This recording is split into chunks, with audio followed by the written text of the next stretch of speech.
दिया, इसके लिए मैं आपकी बहुत बहुत आभारी हूँ। ये वो विषय है जो देश की हर महिला के दिल के का ही विषय है, इसलिए आज इस पे बोलने का मौका मिले, इसके लिए मैं आपकी फिर से आभारी हूँ।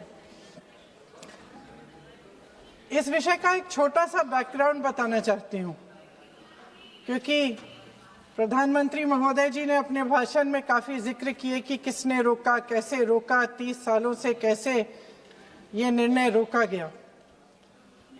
तो इसका बैकग्राउंड ये है, मेरे सत्ता पक्ष के साथियों को शायद ये बात पसंद नहीं आएगी, लेकिन इसका ऐतिहासिक बैकग्राउंड ये है कि इसकी शुरुआत भी नेहरू नाम के एक व्यक्ति ने ही किया। लेकिन घबराइए नहीं, ये वो नेहरू नहीं है जिनसे आप इतना कतराते हैं। ये उनके पिताजी मोतीलाल नेहरू जी ने एक रिपोर्ट तैयार की थी 1928 में, और उस प्रतिवेदन को उन्होंने कांग्रेस पार्टी की कार्य समिति को दिया था। वो एक समिति के अध्यक्ष थे। उसमें उन्होंने 19 मूल अधिकारों की सूची बनाई थी। 1931 में सरदार पटेल जी की अध्यक्षता में कांग्रेस अधिवेशन हुआ था कराची में। उस कराची अधिवेशन में इस प्रस्ताव को पारित किया गया और वहीं से ये शुरुआत हुई कि महिलाओं का समान अधिकार हमारे देश की राजनीति में शामिल हुआ। उसी समय 1 वोट 1 सिटीजन 1 वैल्यू का सिद्धांत भी हमारी राजनीति में स्थापित हुआ। आपको ताज्जुब होगा ये जानकर कि जबकि इस सिद्धांत की वजह से हमारे देश में महिलाओं को वोट देने का अधिकार आज़ादी के पहले दिन से मिला, अमेरिका जैसे देश में ये अधिकार उन्हें इस अधिकार के लिए 150 साल इंतजार करना पड़ा, संघर्ष करना पड़ा। हमारे देश की राजनीतिक व्यवस्था में महिला आरक्षण लागू करना भी दुनिया में एक ऐसा ही अनोखा कदम था। पंचायतों और नगर पालिकाओं में 33% आरक्षण का प्रावधान भी भारतीय राष्ट्रीय कांग्रेस की सरकार ने स्वर्गीय राजीव गांधी जी के नेतृत्व में सदन पटल पर पहली बार पेश किया, मगर उस समय ये प्रावधान पारित नहीं हो पाया। आज आदरणीय प्रधानमंत्री महोदय जी ने भी इसका जिक्र किया, लेकिन हमेशा की तरह उन्होंने आधी बात बोल दी। उन्होंने कहा, सदन को ये बताया कि विरोध करने वाले कौन थे, उन्होंने ये नहीं बताया। उन्होंने कहा कि इसका विरोध हुआ, कौन किसने विरोध किया और नहीं बताया। विरोध तो आप ही ने किया था, भाजपा ने। कुछ सालों बाद स्वर्गीय श्री पीवी नरसिम्हा राव जी के नेतृत्व में कांग्रेस सरकार ने इस कानून को सदन में पारित करके लागू किया। आज अपने भाषण में प्रधानमंत्री जी ने जब पंचायत की आंदोलित महिलाओं का जिक्र किया, तो ये समझ लीजिए कि इस कदम के चलते ही आज 40 लाख पंचायत प्रतिनिधियों में से 15 लाख महिलाएं हमारे लोकतंत्र में भागीदार हैं। 2010 में स्वर्गीय प्रधानमंत्री डॉक्टर मनमोहन सिंह जी और यूपीए की अध्यक्ष श्रीमती सोनिया गांधी जी के नेतृत्व में कांग्रेस पार्टी ने लोकसभा और विधानसभा में महिलाओं को आरक्षण देने का फिर से प्रयास किया। राज्यसभा में इसे पारित भी कराया, लेकिन लोकसभा में आम सहमति नहीं बन पाई। 2018 में आदरणीय श्री राहुल गांधी जी ने मोदी जी को एक पत्र लिखा, और उस पत्र में उन्होंने कहा कि ये महिला का जो आरक्षण है ये 2019 तक लागू हो जाना चाहिए। मुझे लगता है कि यहाँ आकर प्रधानमंत्री जी राहुल जी का मजाक तो बना लेते हैं, लेकिन घर जाके उनकी बातों पर गौर करते हैं, क्योंकि हम आज उसी बात पर चर्चा कर रहे हैं। वैसे आज प्रधानमंत्री जी की बातों से ये लगा कि भाजपा ही महिला आरक्षण के चैंपियन, प्रस्तावक और सबसे बड़े समर्थक रहे हैं। इनके पूरे भाषण में यही बात थी, जबकि ये कह रहे थे कि इन्हें इसका श्रेय नहीं चाहिए। कोई भी महिला आपको बता देगी कि बार बार बहकाने वाले पुरुषों को महिलाएं झट से पहचान लेती हैं। थोड़ी सावधानी बरत लीजिए, पकड़े जाएंगे।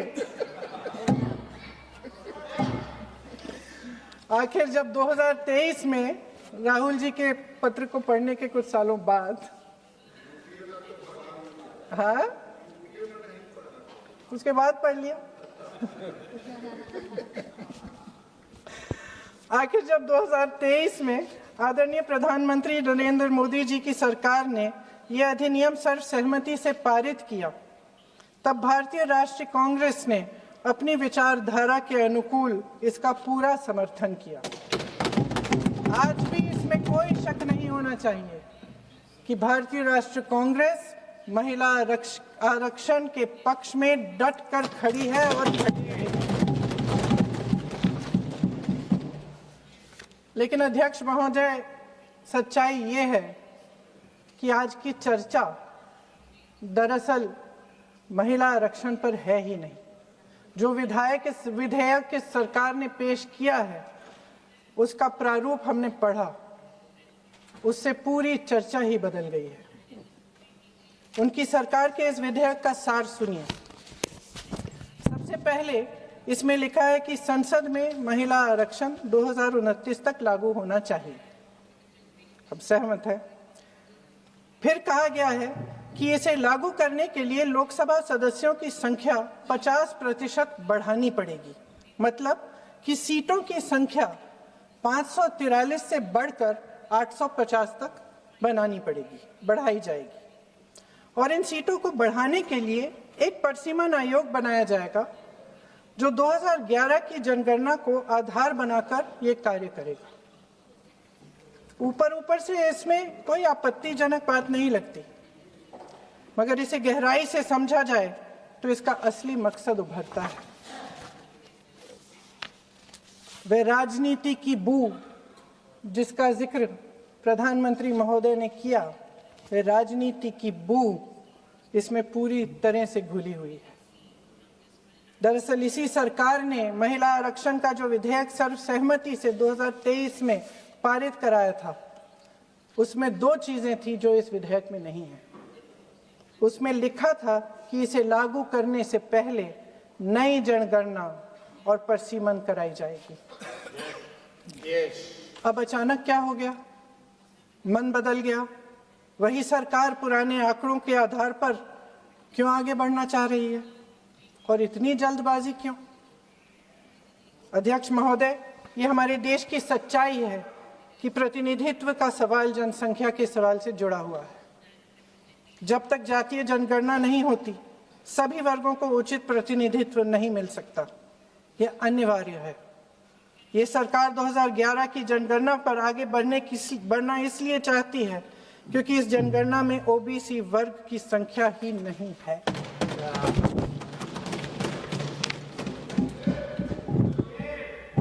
आज प्रधानमंत्री महोदय ने बड़े हल्के में बोल दिया कि इस वर्ग और उस वर्ग के बारे में हम बाद में देख लेंगे। कौन सा इस वर्ग, कौन सा उस वर्ग? ओबीसी वर्ग की बात कर रहे थे कि हम बाद में ही देख लेंगे इसके बारे में। ये हल्के में नहीं लेना चाहिए अध्यक्ष महोदय। एक बहुत बड़ी संख्या है, एक पूरे वर्ग का परिश्रम है, एक पूरे वर्ग का संघर्ष है।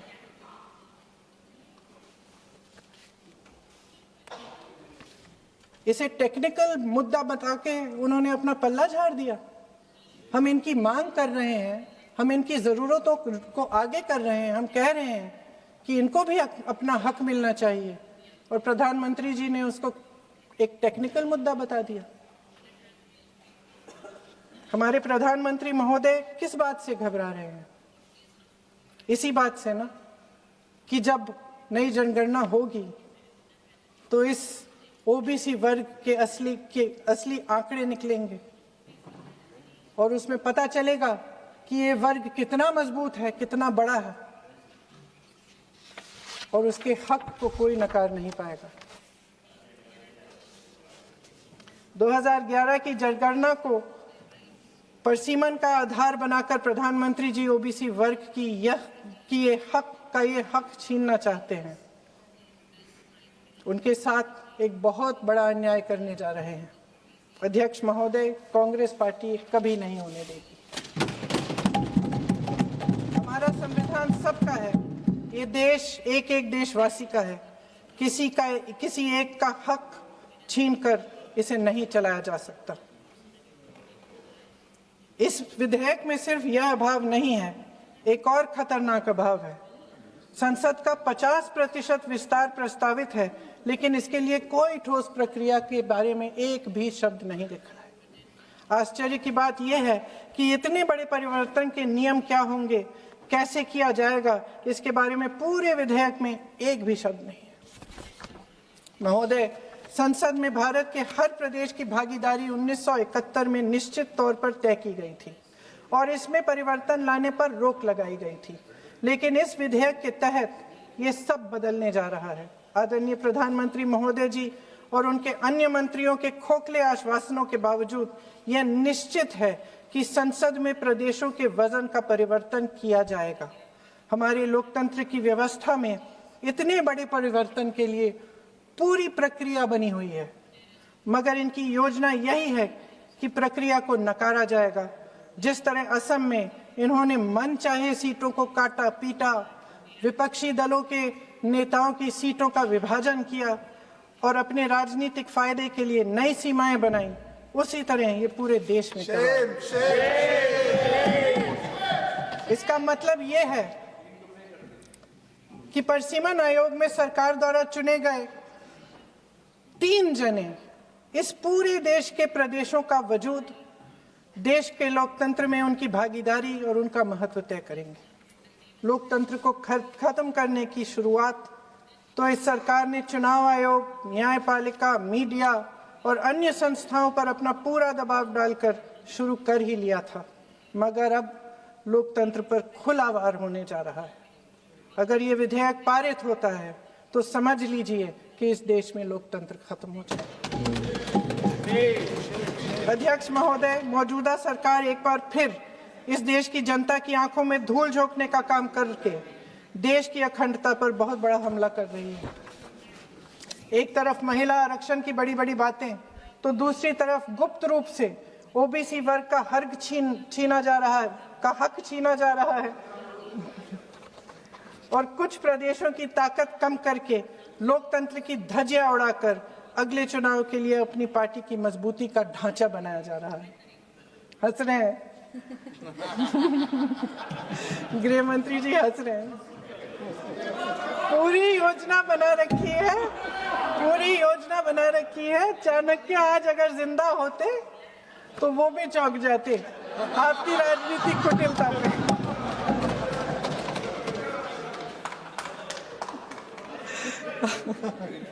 इन्होंने पूरी योजना बना रखी है, हंस रहे हैं, सहमत है मेरी बातों से।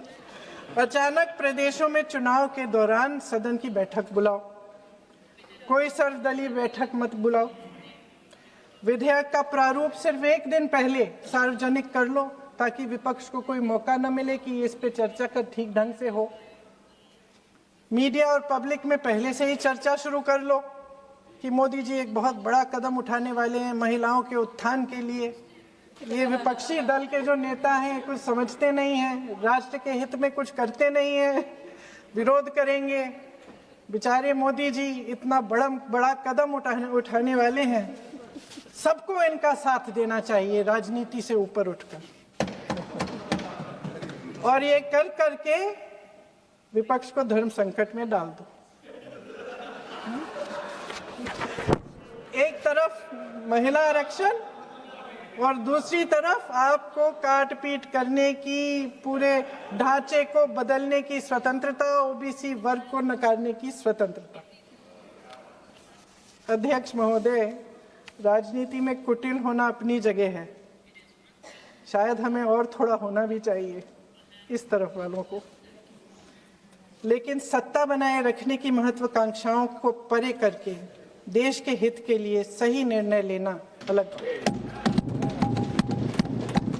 शायद हम आदरणीय प्रधानमंत्री महोदय जी से आज ये उम्मीद नहीं रख सकते क्योंकि वह समस्याओं से घिरे हुए हैं, उन पर अंतर्राष्ट्रीय दबाव बहुत है। महिला आरक्षण जैसे ऐतिहासिक कदम को उन्होंने सत्ता को बनाए रखने का एक कमजोर बहाना बना दिया है। जाति जनगणना को नकारते हुए एक ऐसी संसद बनाना चाहते हैं जिसमें सिर्फ अभिव्यक्ति और चर्चा का ही अभाव नहीं होगा, बल्कि पिछड़े वर्गों और प्रदेशों की समानता का भी अभाव होगा। हमारी मातृभूमि की अखंडता का आधार है one citizen, one vote, one value. अलग अलग राज्यों का दर्जा बगैर किसी संवैधानिक प्रक्रिया के तय करना इस अखंडता पर वार है। इससे हम कैसे सहमत हो सकते हैं? अध्यक्ष महोदय, इन्हीं 543 लोकसभा क्षेत्रों में से महिलाओं को 33% आरक्षण क्यों नहीं दिया जाता? अगर पद खोने का डर नहीं है तो कुछ लोग अपना पद खो लें।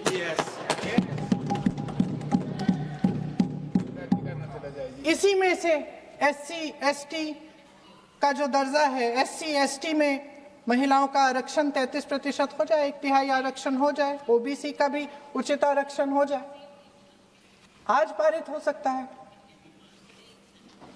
शुभ काम भी हो जाएगा, बेवजह प्रक्रियाहीन परिसीमन से देश का नुकसान भी नहीं होगा और काला टीका भी काम आ जाएगा।